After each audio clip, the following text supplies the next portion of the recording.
निर्वाचन समय अबकारी धरपकड़ मे मासरे रेकर्ड परिमाण बेआईन निशा सामग्री जबत 23 दिन में 4976 मामला 4141 निशा माफिया गिरफ। साधारण निर्वाचन को दृष्टि रखी अबकारी विभाग मद माफिया बेआईन ब्राउन सुगार बेपारी और गंजे माफिया विरोध में कार्यानुष्ठान को जोरदार करिछि। एथिजोगु राज्य में मद गंजे और हेरोइन जबत परिमाण यथेष्ट वृद्धि पाई।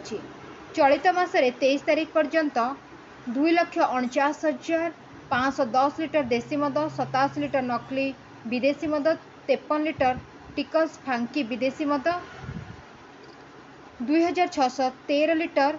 भारत तैयारी विदेशी मद, 15,116 लिटर बियर, 5,305 लिटर महुली मद, 410 किलो भांग, 1,852 लिटर आस्का फट्टी, 84,163 केजी महुआ फूल और 434 गाड़ी जबत होती। यह सब घटना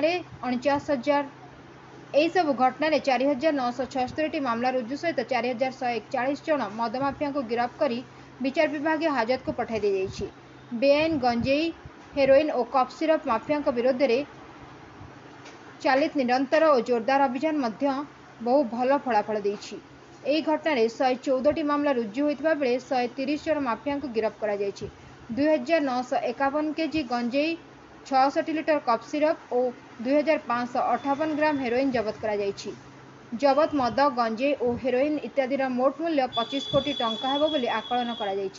यही समय मध्य जो केतक गुरुत्वपूर्ण चढ़ाऊ और सामग्री जबत करिछि सेथिमध्यरे संबलपुर स्पेशल स्क्वाड पक्षरु 2,352 लिटर बियर और गोटे ट्रक, कटक अधिकारी द्वारा 2800 लिटर बेआईन मद, गोटे 4 चकिया जान और बालेश्वर अबकारी अधिकारी द्वारा 1,450 लिटर और 1,050 लिटर बेआईन मद सह गोटे 4 चकिया, 2 चकिया जान एवं बौद्ध कर्मचारी द्वारा 1,075 केजी गंजे जबत कर विभिन्न जिले में रेकर्ड परिमाण 15,84,450 लिटर महुआ मद प्रस्तुत पाई पोच नष्ट कर ब्यूरो रिपोर्ट।